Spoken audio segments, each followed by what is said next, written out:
ओम नमो भगवते वासुदेवाय नमः। स्वागत है आप सभी का मेरे यूट्यूब चैनल पर। आज मैं आपको मकर संक्रांति की कथा सुना रहा हूँ। मकर संक्रांति के दिन सूर्य अपने पुत्र शनिदेव के घर जाते हैं। कहा जाता है कि इस दिन सूर्य की काले तिल के साथ उपासना करने से व्यक्ति को बहुत लाभ मिलता है। इसके अलावा मकर संक्रांति के मौके पर सूर्य देव और शनि की कथा जरूर सुननी चाहिए। इससे शनि की अगर अशुभ दृष्टि है तो वह दूर हो जाती है। साथ ही सूर्य देव प्रसन्न होकर के हर प्रकार की मनोकामना पूरी करते हैं। मकर संक्रांति का शास्त्रों में विशेष महत्व मिलता है। मकर संक्रांति के दिन जो व्यक्ति भगवान सूर्य देव की आराधना करते हैं, शनिदेव की पूजा करते हैं, पितृ पूजन करते हैं, दान पुण्य करते हैं, उनके ऊपर भगवान सदा ही प्रसन्न रहते हैं। मकर संक्रांति का त्यौहार इस बार 15 जनवरी को मनाया जाएगा।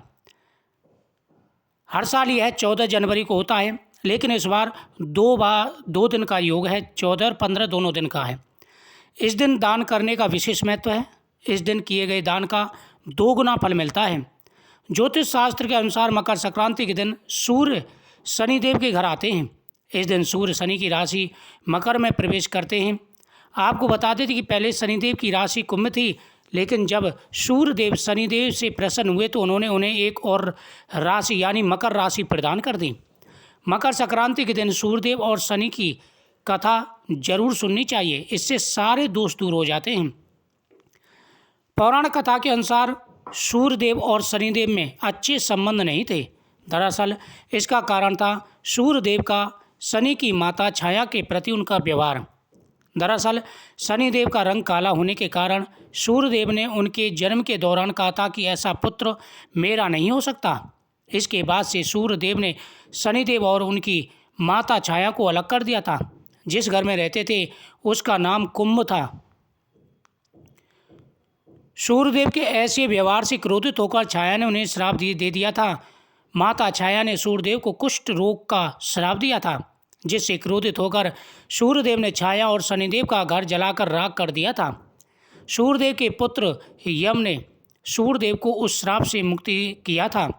साथ ही उनके सामने मांग रखी थी कि वह उनकी माता यानी छाया के साथ अपने व्यवहार में बदलाव लाएं। इसके बाद सूर्यदेव छाया और शनिदेव से मिलने के लिए उनके घर पहुंचे थे। जब सूर्यदेव वहां पहुंचे तो उन्होंने देखा कि वहां कुछ भी नहीं था, सब कुछ जलकर बर्बाद हो गया था। इसके बाद शनिदेव ने काले तिल से अपने पिता का स्वागत किया। शनिदेव के ऐसे व्यवहार से प्रसन्न होकर सूर्यदेव ने उस दिन उन्हें नया घर दिया था, जिसका नाम मकर था। इसके बाद से ही शनिदेव 2 राशियों के स्वामी हो गए। एक तो शनिदेव की पहली थी कुंभ राशि, दूसरी मकर राशि।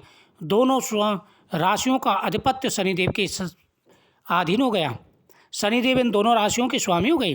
शनिदेव के इस व्यवहार से प्रसन्न होकर सूर्यदेव ने उन्हें ये भी कहा, जब भी वह मकर संक्रांति के मौके पर उनके घर आएंगे तो उनका घर धन्य धान्य से भर जाएगा। उनके पास किसी भी वस्तु की कमी नहीं रहेगी। साथ ही ये भी कहा कि इस दिन जो लोग भी मकर संक्रांति के मौके पर मुझे काले तिल अर्पित करेंगे उनके जीवन में सुख और समृद्धि आएगी। इसलिए मकर संक्रांति के मौके पर सूर्यदेव की पूजा में काले तिल का इस्तेमाल करने से व्यक्ति धन्य धान्य से संपन्न हो जाता है। हर प्रकार की मनोकामना उनकी पूरी हो जाती है।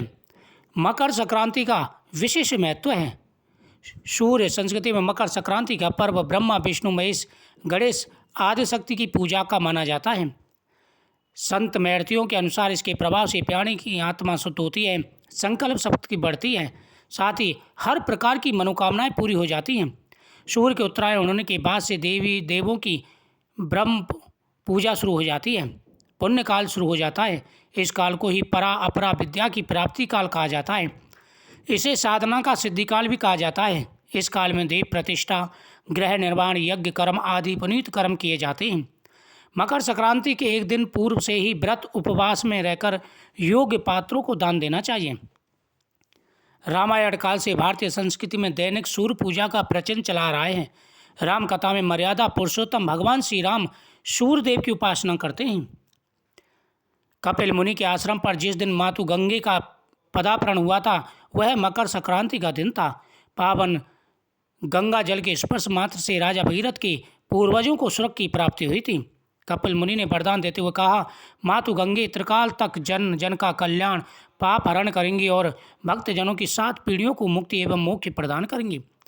महाभारत काल में भीष्म पितामह ने सूर्य के उत्तरायण होने पर ही स्वेच्छा से शरीर का परित्याग किया था। उनका श्राद्ध संस्कार भी सूर्य की उत्तरायण गति में हुआ था। फलतः आज तक पितरों की प्रसन्नता के लिए तिल अर्घ एवं जल तर्पण की प्रथा मकर संक्रांति के अवसर से ही प्रचलित है। इस कथा को श्रवण करने से देव और पितरों का आशीर्वाद प्राप्त होता है। जीवन में आ रही सारी परेशानियां दूर हो जाती हैं।